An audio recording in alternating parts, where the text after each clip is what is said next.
Peace be upon you. In today's talk, I wanted to look at God's arguments in the Qur'an as concerns the claim of the Christians that Jesus is his son. Now, these arguments are from the Qur'an, which is God's final revelation to mankind. These are not my arguments, these are God's arguments. And really what the crux of these arguments is that this position that God has taken a son is illogical and ridiculous. And God commands us to use our reason, which is the highest faculty bestowed upon man, to come to the correct conclusion that God is the creator and maintainer of the heavens and the earth, and he is in no need of partners or sons or daughters. He is above those sort of ideas. So I hope that those who make this claim, the Christians, pay heed to God's arguments and desist from making up lies about God.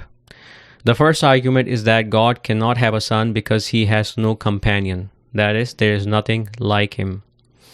We read in the Qur'an, a complete revelation, chapter 6, verse 101.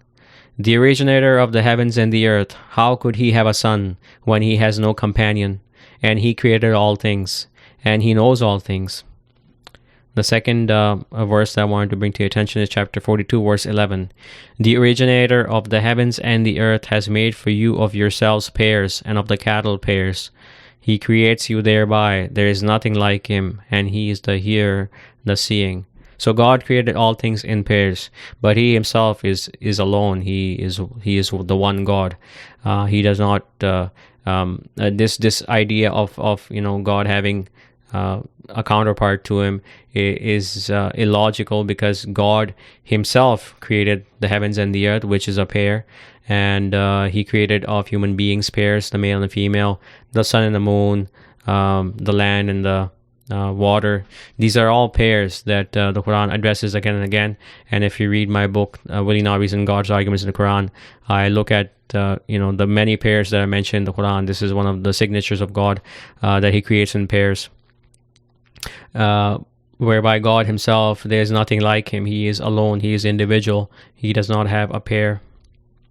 Now, if the response of the Christians is that God is capable of all things, then yes, that is true. But it is not befitting for him to take a son. All come to him as servants. So obviously we have already established that God does not have a companion, so he cannot beget a son. But if the argument is that God is capable of all things, then he can take a son, as an adopt a son. The Quran addresses that argument as well. We read in chapter 39, verse 4, had God willed to take a son, he would have chosen from what he created what he willed. Glory be to him. He is God, the one, the vanquishing.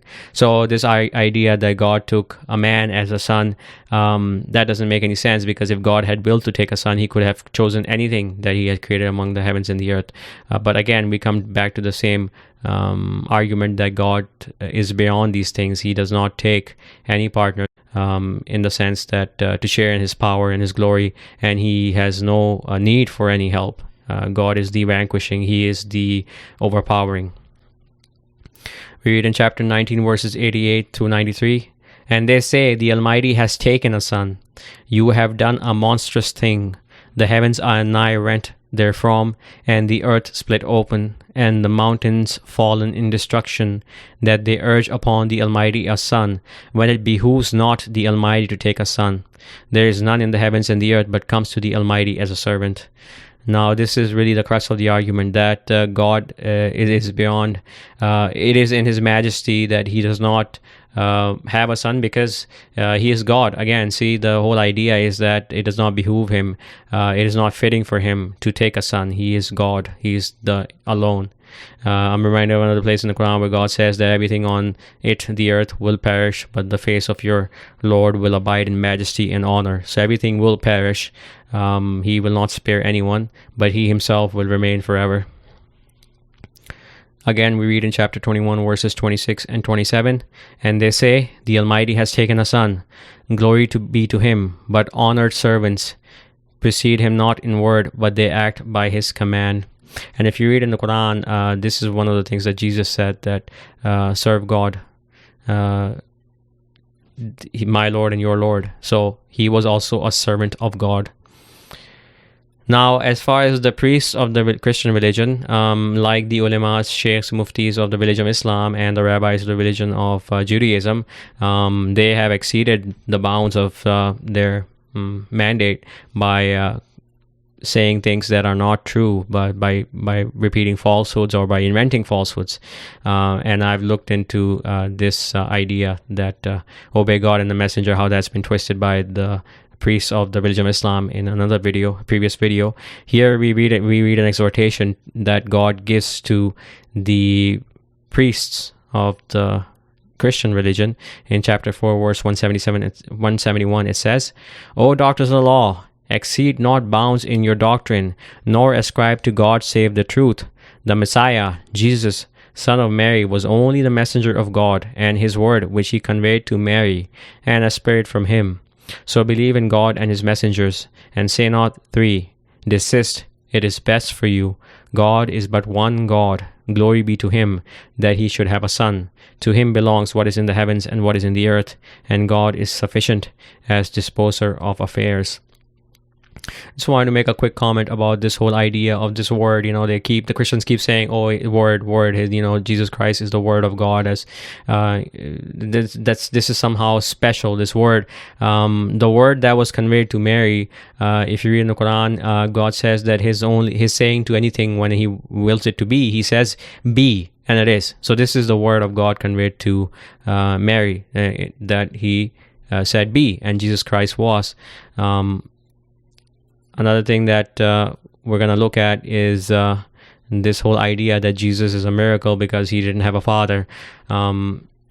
Well, we have in the Quran the example of Adam. He was created from nothing. He didn't have a mother or a father. So this whole argument that, somehow this is because Jesus Christ did not have a father, that he is God's son, it's ridiculous, because in that way, then he... Adam is even above Jesus, but obviously the Christians don't really signify any special status to Adam. Okay, moving on. All power is God's alone. God has already destroyed, given death to Jesus and Mary, because they were mortals, and no mortal lives forever. Every mortal is to die. Therefore, Jesus and Mary died. And no power could stop God from doing this. It has already happened. And he is in the process of destroying all of mankind, giving them life and then death. This is ongoing until the day of resurrection. And on the day of resurrection, he will raise everyone up, give everyone life again. And no power can stop him from doing this as well. That is because he is God, the overpowering. He does not share his power with anyone. We read in the Quran this argument in chapter 5, verse 17. "They have denied who say God is the Messiah, son of Mary. Say thou, who would have power over God for anything if he wished to destroy the Messiah, son of Mary, and his mother, and everyone upon the earth altogether? And to God belongs the dominion of the heavens and the earth and what is between them. He creates what he wills, and God is over all things powerful." So this is a very powerful argument, because God is saying that no one has power over God to destroy Messiah, son of Mary, and his mother. And by the way, this has already happened. God has destroyed them. And everyone upon the earth altogether. Everyone upon the earth, as I said before, it said in the Quran, everyone upon the earth is to perish. But the countenance of thy Lord will abide in majesty and honor. No one can stop God from doing this. If the argument is that Jesus Christ had some special powers because he was the Son of God, he's the part of the Trinity, then surely God would not destroy him. But he has done that already. Jesus is dead.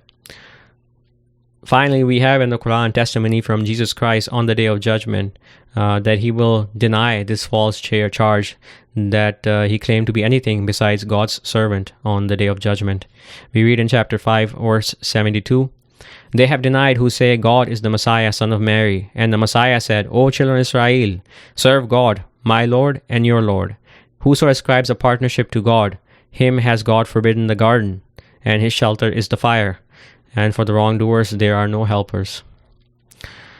And we have in chapter 5, verses 116 and 117. And when God will say, O Jesus, Son of Mary, didst thou say to men, Take me and my mother as two gods besides God? He will say, Glory be to thee. It was not for me to say that to which I had no right. If I had said it, then thou wouldst have known it. Thou knowest what is in my soul, and I know not what is in thy soul. Thou art the knower of the unseen realms. I said not to them but what thou commandest me, serve God, my Lord and your Lord. And I was a witness to them while I was among them. But when thou tookest me, thou wast the watcher over them, and thou art witness to all things. So here, Jesus Christ says in no uncertain terms that he said to them, the children of Israel, that serve God, my Lord and your Lord. And this confirmation was already found in the verse where Jesus the Messiah said, O children of Israel, serve God, my Lord and your Lord. Word for word. Another argument presented by God is that Jesus and Mary both ate food.